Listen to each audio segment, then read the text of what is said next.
welcome you here for this very important meeting.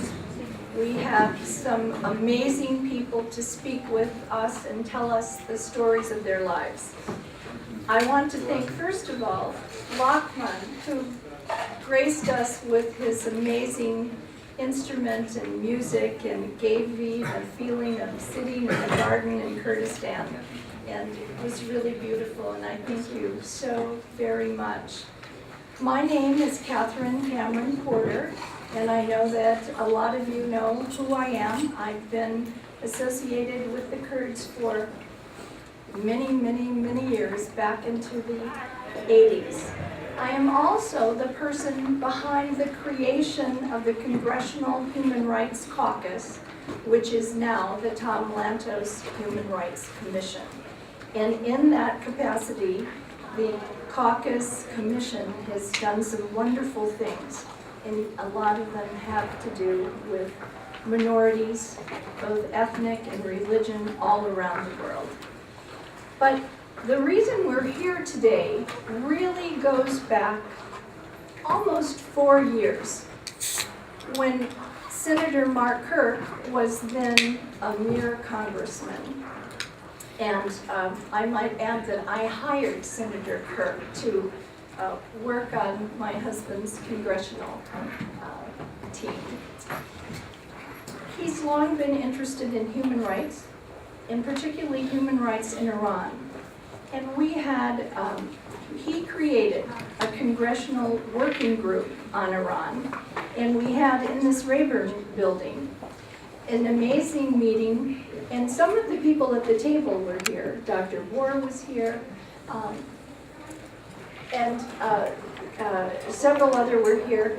And it was a very sad meeting for me. There were the stories, of course, but there were people who objected. There were Iranians, Persians, who objected to the fact that we would talk about religious and ethnic minorities. And it was so disruptive that the meeting the Capitol Police had to come and settle things down. And I'm so happy to hear that the music you've given us has calmed everyone down. No one is objecting to anything. And we have this wonderful spread of food.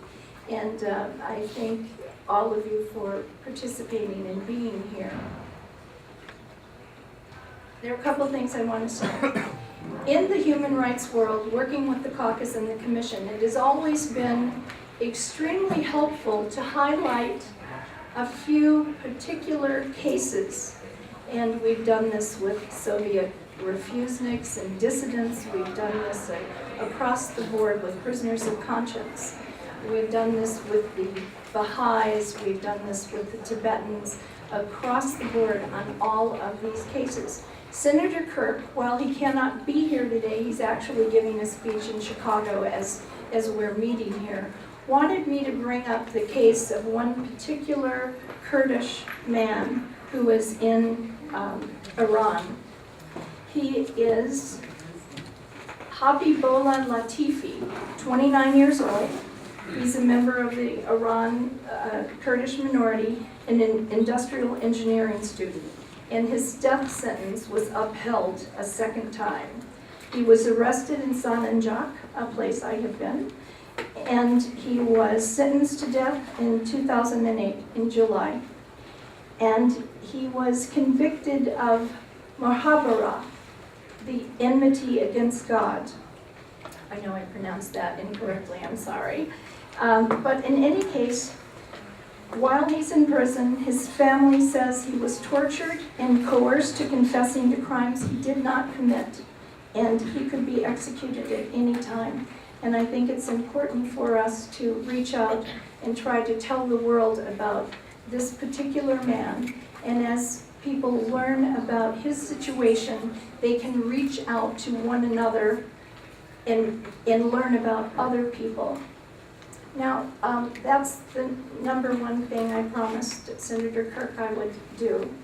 We are going to have, into the future, a series of these briefings so that staff people can come and learn in depth about the situation in Iran, that it's not a one-sided perspective. And I'm hoping that many of the members here and other members will come, participate, and tell in a broader fashion the story of their lives, the story of their situation in Iran. There are a couple of people I want to mention. One is Mr. Hajiri. He is one of the most incredible men I've ever known. And he has a passion and a vision for his country and his people that needs to be recognized and listened to. Everyone here I could say these superlative things about. But if anyone in the room wants to learn about Iran, they should buy one book. And that book is by Carol Brunholder.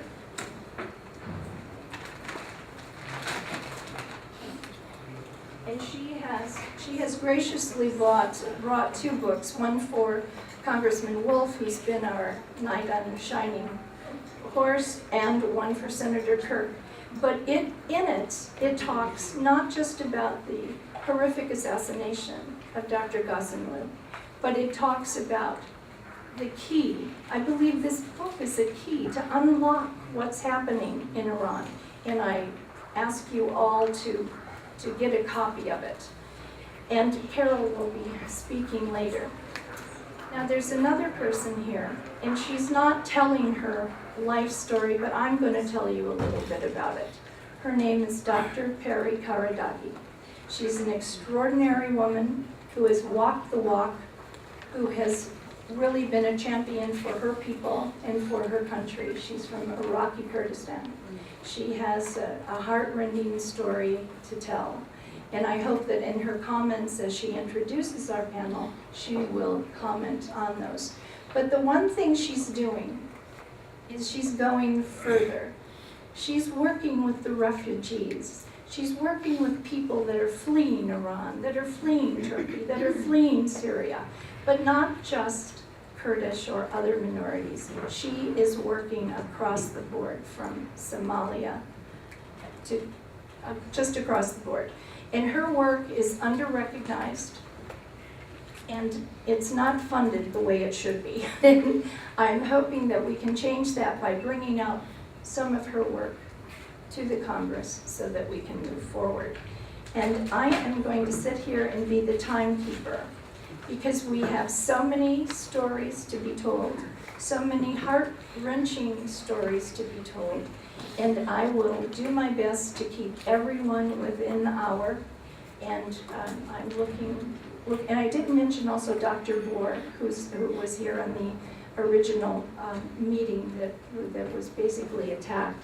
Dr. Bohr is from the Baluchi community, and the continued disappearances of the Baluchi people are profound, and the world is not looking at that.